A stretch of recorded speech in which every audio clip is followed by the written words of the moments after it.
जी तो अस्सलाम वालेकुम।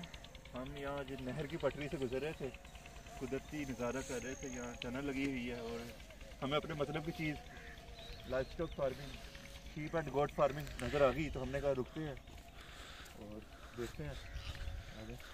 ये ग्रेजिंग इधर धान की कटाई हुई है तो ये ग्रेजिंग हो रही है इधर। इनसे बात करते हैं।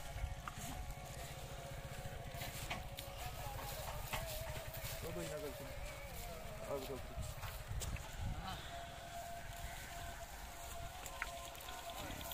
माशाल्लाह बहुत ही खूबसूरत माल है। और sheep and goat farming natural wasteland. अस्सलाम वालेकुम जी। वालेकुम चाचा जी की हाल है? ठीक ठाक हो चाची? माल अपना माशाल्लाह। अच्छा अच्छा, कितनी भेड़ा अपने को? अपने को जी है ना 20-30 भेड़ा ते बकरियां बकरियां भी कोई नहीं बुला लो। अच्छा मिक्स है। मिक्स ते कदों तो कर रहे हो फार्मिंग? ये जी साढ़े की उम्र लाग चलिए जी ऐसे काम की जो अपनी हो समझी ये हो काम की। अच्छा जी हाँ माशाल्लाह बहुत अच्छा है, बरकत वाला काम है। अस्सलाम वालेकुम की हाल है? ते हुणे चढ़ाई कर रहे हो? चढ़ाई कर रहे हैं जी, टाइम पास कर रहे हैं। आखिरी लम्हे है ने घर जाने दे। अच्छा घर वापस जा रहे हो? घर वापस जा रहे हैं। सुबह कितने बजे निकलते होंगे हो? सुबह जैसे निकल पे नहीं अल्लाह का 10 बजे ना 10 बजे निकल 10 जाते? बजे जी निकल के कितने जाते होंगे? बस हाँ जी जिथे जिथे चढ़ाई की जगह होवे, चढ़ाई की जगह जिथे मिल जाए, किसी ने दरख्त कटिया या कोई बाग कटिया उत्थे बस पहुंच हाँ गए। जी जिथे कोई टाइम जो पास करना होंदा है। अच्छा ते ਇਹਦਾ ਕਾਰੋਬਾਰ ਕੀ ਹੈ ਤੁਹਾਡਾ? ਦੁੱਧ ਵੇਚਦੇ ਹੋ ਜਾਂ ਜਾਨਵਰ ਵੇਚਦੇ ਹੋ? ਹਾਂਜੀ ਜੀ ਕੋਈ ਜਾਨਵਰ ਵੀ ਵੇਚ ਲਿਆ, ਜ਼ਰੂਰਤ ਪੈ ਗਈ ਜਾਨਵਰ ਵੇਚ ਲਿਆ, ਕੋਈ ਦੁੱਧ ਵੀ ਪੀ ਪੂ ਲਈਦਾ ਵੀ। ਦੁੱਧ ਵੀ ਪੀ ਪੂ ਲਈਦਾ। ਅੱਛਾ ਹਾਂ ਜੀ ਜਦੋਂ ਵੇਚਣ ਵੇਚਣ ਵਾਲੀ ਗੱਲ ਕੋਈ ਨਹੀਂ, ਜੇ ਫਾਲਤੂ ਵੀ ਪਾਲਦੇ ਨੇ। ਅੱਛਾ ਤੁਸੀਂ ਬੱਚੇ ਤਿਆਰ ਕਰਕੇ ਬੱਚੇ ਜਾਂ ਤਿਆਰ ਕਰਕੇ ਜਾਨਵਰਾਂ ਦੀ ਸੇਲ ਕਰਦੇ ਹੋ? ਸੇਵਾ ਇਹਨਾਂ ਦੀ ਕਰਦੇ ਜੀ। ਪੂਰੀ ਹੋ ਗਈ। ਕਿਸੇ ਦੇ ਕੋਈ ਦੋ ਜ਼ਿਆਦਾ ਆ ਬੱਕਰੀਆਂ ਕੋ ਦੋ ਤੇ ਚੋਗੇ ਕੋਈ ਚਾਹ ਬਣਾ ਲਏ ਆਪਣਾ ਸੱਜਾ ਖੱਬਾ ਜੋ। ਅੱਛਾ ਚਾਚਾ ਜੀ ਸਵਾਲ ਹੈ ਮੇਰਾ, ਤੁਸੀਂ ਚਰਾਈ ਕਿਉਂ ਕਰਦੇ? ਤੁਸੀਂ ਇੱਕ ਹੀ ਜਗ੍ਹਾ ਦੀ ਹਵੇਲੀ ਬਣਾ ਕੇ ਉੱਥੇ ਕਿਉਂ ਨਹੀਂ ਪਾਉਂਦੇ ਕਿਤਾਬਾਂ? ਉਹ ਉੱਥੇ ਮਾਲ ਜਿਹੜਾ ਇਹ ਮੇਰਾ ਵੇਚ ਵੱਜ ਕੇ ਵੀ ਨਹੀਂ ਨਾ ਪਾਲਦਾ। ਨਹੀਂ ਰਹਿੰਦਾ ਕੋਈ? 18 ਕਿਲੋਮੀਟਰ ਜਿਹੜਾ ਬੱਚਾ ਹੈ ਨਾ ਉਹ ਚਾਚਾ ਜੀ ਬਤਾ ਰਹੇ। ਹਾਂਜੀ ਜਿਹੜਾ ਵੱਜ ਕੇ ਖਾਣ ਲਿਆ ਨਾ ਉਹ ਖਾਂਦਾ। ਸਾਡਾ ਮਾਲ ਜਿਹੜਾ ਨਾ ਜਿਹਦੇ ਕੋਲ ਬੰਦੇ ਨਾਲ ਫਿਰ ਕੇ ਜਾਏ ਭਾਵੇਂ ਜੋ ਮਰਜ਼ੀ ਹੋ ਜਾਏ। ਪਾਸ ਹੈ। ਓਕੇ ਥੱਲੇ ਲਾ ਦੇ ਯਾਨੀ ਕਿ ਜਿਹੜੇ ਗਿੱਜ ਜਾਣ ਵੱਜ ਕੇ ਖਾਣ ਨੂੰ, ਜਿਹੜੇ ਵੱਜ ਕੇ ਖਾਣ ਹਿਲ ਜਾਣ ਨਾ ਉਹ ਖਾ ਸਕਦੇ ਨੇ। ਇਹਨੂੰ ਆਦਤ ਪੈ ਗਈ ਹੈ। ਹਾਂਜੀ ਇਹ ਆਖਣਾ ਜੇ ਹਾਂ ਫਿਰਨਾ ਹੀ ਬੰਨੇ ਭਾਵੇਂ ਜੋ ਮਰਜ਼ੀ ਹੋ ਜਾਏ। ਇਹ ਤੁਹਾਡਾ ਇਸਮਾ ਗ੍ਰਾਮੀ ਜੀ ਨਾਮ ਜੀ ਤੁਹਾਡਾ? ਮੇਰਾ ਨਾ ਹਾਂਜੀ ਮੇਰੇ ਨਾਲ ਆਸਫ ਹੈ ਜੀ। ਆਸਫ ਗਿੱਲ ਵਾਲੇ ਤੋਂ। ਹਾਂਜੀ ਤੇ ਚਾਚਾ ਜੀ ਦਾ ਨਾਮ ਨਹੀਂ ਪੁੱਛਿਆ ਮੇਰਾ ਸੀ। ਨਾਂ ਯਾਸੀਨ ਹੈ। ਚਾਚਾ ਜੀ ਯਾਸੀਨ ਗਿੱਲ ਵਾਲੇ ਤੋਂ। ਗੇਲਾ ਤੋਂ 170 ਅੱਛਾ ਯਾਸੀਨ ਸਾਹਿਬ ਇਹ ਕਿੰਨਾ ਕੁ ਮੁਨਾਫਾ ਹੁੰਦਾ ਇਸ ਕਾਰੋਬਾਰ 'ਚ? ਇਹ ਕਾਰੋਬਾਰ ਜੀ ਹਾਂਜੀ ਇਹ ਵੀ ਜੋ ਅਮਰੀਕਾ ਲੱਗਾ ਹੈ। ਅਮਰੀਕਾ ਲੱਗਾ ਸੁਣ ਲਓ। ਹਾਂਜੀ ਜਿਹੜੇ ਕਹਿੰਦੇ ਆ ਨਾ ਕੁਛ ਨਹੀਂ ਰੱਖਿਆ ਬੱਕਰੀਆਂ ਭੇਡਾਂ 'ਚ, ਉਹਨਾਂ ਲਈ ਜਵਾਬ ਹੈ ਵਾਕਈ ਅਮਰੀਕਾ ਲੱਗਾ। ਅਮਰੀਕਾ ਲੱਗਾ ਹੈ ਜੀ। ਬਰਕਤ ਹੈ ਹਾਂਜੀ ਬਰਕਤ ਨਾਲੇ ਰੌਣਕ ਹੈ। ਸੁਨਨਤ ਨਬੀ ਹੈ, ਹਜ਼ੂਰ ਪਾਕ ਸੱਲੱਲਾਹੁ ਅਲੈहि ਵਸੱਲਮ ਦੀ ਸੁਨਨਤ ਇਹ ਹੈ। ਕਰਮਾਂ ਵਾਲਾ ਮਾਲ ਹੀ ਬੜਾ ਵੇ। ਹਾਂਜੀ ਛੋਟੀ ਮਾਰੀ ਰੱਖੋ ਤੇ ਫਿਰੇ ਟੁਰਦੇ ਰਹੇ ਨਾਲੇ ਆਪ ਚੱਲਦੇ ਫਿਰਦੇ ਨਾਲੇ ਇਹ ਆਪਣਾ ਖੁਸ਼ਬਾਸ਼। जिस घर में बकरी हो उधर बरकत होती है। हाँ जी ते ईद ਲਈ ਵੀ ਬੱਕਰੇ ਤਿਆਰ ਕਰਦੇ ਹਾਂਜੀ ਈਦ ਲਈ ਵੀ ਜੀ ਜਿਹੜੇ ਫਿਰ ਈਦ ਵਾਲੇ ਲੱਗਣ ਤੇ ਹੁਣ ਕੋਈ ਤਿਆਰ ਕੀਤਾ? ਅੱਲਾ ਖੈਰ ਰੱਖੇ ਤੇ 5-7 ਵੇਲੇ ਤਿਆਰ। ਦਿਖਾਓ ਸਾਨੂੰ। ਉਹ ਜੀ ਸਾਹਮਣੇ ਉਹ ਨਹਿਰ ਦੀ ਪਟੜੀ ਤੇ ਚੜੇ। ਨਾਰ ਦੀ ਪੱੜੀ ਦੇ ਉੱਤੇ ਅੱਛਾ ਇੱਕ ਆਪਣੇ ਕਰਨੀ ਲਈ ਰੱਖੇ ਨੇ। ਅੱਛਾ ਜਿਹੜੀ ਕਾਰੋਬਾਰ ਇਹ ਕਰਨਾ ਚਾਹੁੰਦਾ ਇਹ ਉਹਨੂੰ ਕਿੰਨੀ ਇਨਵੈਸਟਮੈਂਟ ਕਿੰਨੀ ਸਾਇਆ ਚਾਹੀਦਾ ਇਹਦੇ ਲਈ? ਇਹਦੇ ਲਈ ਜੋ 50 ਸ਼ੁਰੂ ਵਿੱਚ ਤੁਸੀਂ 3 ਲੱਖ ਲਾ ਲਵੋ। ਅੱਛਾ ਜੀ ਬੱਕਰੀਆਂ ਕੋਈ 3-4 ਪਾ ਲਵੋ ਅੱਛਾ ਜੀ ਤੇ ਆਪਣਾ ਬੱਚੇ ਦੇਣਗੀਆਂ। ਅੱਛਾ ਜੀ ਸਾਲ ਪਿੱਛੇ ਤੁਹਾਡਾ ਦੂਣਾ ਕੰਮ। ਬੱਚੇ ਪਾਈਏ? ਹਾਂ ਬੱਚੇ ਪਾਣਗੀਆਂ ਨਾ।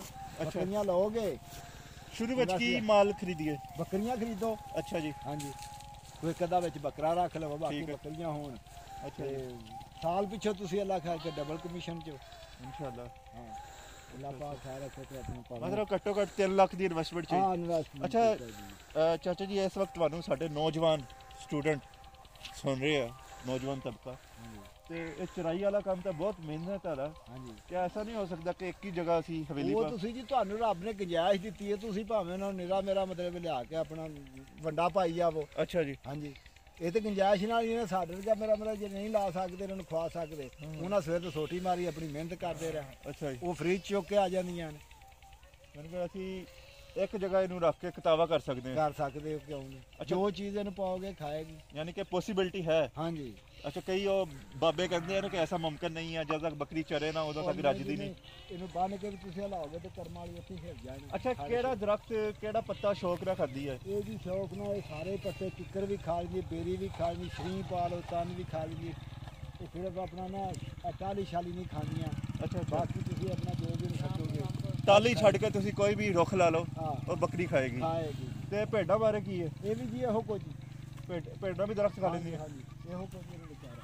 ਅੱਛਾ ਅੱਛਾ ਜੀ ਭੇਡ ਜ਼ਿਆਦਾ ਚੜਦੀ ਹੈ ਕਿ ਬੱਕਰੀ ਨਹੀਂ ਭੇਡ ਜ਼ਿਆਦਾ ਚਾਹਦੀ ਹੈ ਬੱਕਰੀ। ਬੱਕਰੀ ਜਿਹੜੀ ਇਹ ਤੇ ਜਿਹੜਾ ਸਫ਼ਰ ਕਰਕੇ ਥਾਕਾ ਤੇ ਪਿਛਾੜੀ ਭੇਡਾਂ ਦੇ ਇੱਥੇ ਲਾ ਛੜੋ ਤੇ ਨਾ ਇੱਥੇ ਨਹੀਂ ਹੋਣੀ। ਅੱਛਾ ਅੱਛਾ ਭੇਡ ਜਿਹੜੀ ਹੈ ਉਹ ਜ਼ਿਆਦਾ ਚੜਦੀ ਹੈ ਘਰ ਹੀ ਜ਼ਿਆਦਾ ਪਸੰਦ ਕਰ। ਅੱਛਾ ਤੁਹਾਡੇ ਕੋਲ ਨਸਲ ਕਿਹੜੀ ਹੈ ਮਿਕਸ ਹੀ ਹੈ ਸਾਡੇ ਕੋਲ ਮਿਕਸ ਹੀ ਦੀ ਦਰਗਾਹ ਹੀ ਮਾਲ ਹੈ ਆਪਣਾ। ਅੱਛਾ ਅੱਛਾ ਤੇ ਗੋਸ਼ਤ ਲਈ ਕਿਹੜੇ ਬੱਕਰੇ ਗੋਸ਼ਤ ਲਈ ਆਪਣਾ ਇਹ ਜਿਹੜੇ ਭਾਰਾ ਜਾਨਵਰ ਹੋ ਜਾਣਾ ਹਾਂਜੀ ਉਹ ਆਪਣਾ ਉਹਨਾਂ ਨੂੰ ਗੋਸ਼ਤ ਵਾਲੇ ਭਾਵੇਂ ਜ਼ਰੂਰਤ ਪੈ ਗਈ ਅੱਜ ਵੇਚ ਲਈਏ। ਇਹ ਤੁਸੀਂ ਮਾਲ ਖਰੀਦਿਆ ਕਿੱਥੋਂ ਸੀ ਇਹ ਮਾਲ ਅਸਾਂ ਜੀ ਆਪਣਾ ਵੀ ਕੋਈ ਦਿਹਾੜੇ ਤੇ ਕਿਤੇ ਜਿਹੜੀਆਂ ਆ ਗਈਆਂ ਕੋਈ ਦੋ ਜਿਹੜੀਆਂ ਬੱਕਰੀਆਂ ਲਾ ਜੀ ਤੇ ਇੰਜ ਬਣਦੀਆਂ ਫਿਰ ਆਪਣੀਆਂ ਬਣ ਗਈਆਂ। ਚਲੋ ਈਦ ਤੇ ਫਿਰ ਤੁਸੀਂ ਵੇਚ ਰਹੇ ਹੋ ਐਤਕੀ ਬੱਕਰੇ ਹਾਂਜੀ ਇਨਸ਼ਾਅੱਲਾ ਜੀ ਅੱਲਾ ਖੈਰ ਕੋਈ ਕਰਨਾ ਵੀ ਆਵੇ। ਤੇ ਤੁਸੀਂ ਆਪਣਾ ਨੰਬਰ ਦੇ ਦਿਓ ਜੇ ਸਾਡੇ ਕਿਸੇ ਨਾਜ਼ਰੀਨ ਚੋਂ ਕਿਸੇ ਨੂੰ ਚਾਹੀਦਾ ਹੋਵੇ ਤੁਹਾਡੇ ਤੋਂ ਕੰਟੈਕਟ ਕਰ ਲੈਣਗੇ। ਚਲੋ ਜੀ ਅੱਲਾ ਖੈਰ ਕੇ ਲੈ ਲਓ ਜੀ। ਦਿਓ ਜੀ 0305 ਹਾਂਜੀ ਉਧਰ ਦੱਸੋ 0305 93 86 901। 901 तो उम्मीद है नाज़रीन आपको आज की वीडियो पसंद आई होगी और तमाम मालूमात आप तक नेक नीति से पहुंचाई जाती है और जो भी आप लेन देन है अपनी ज़िम्मेदारी पे कीजिए। हमारा मकसद आप तक सिर्फ मालूमात की फरहमी करना और हम जानवरों को करीब जाके देखेंगे। चाचा जी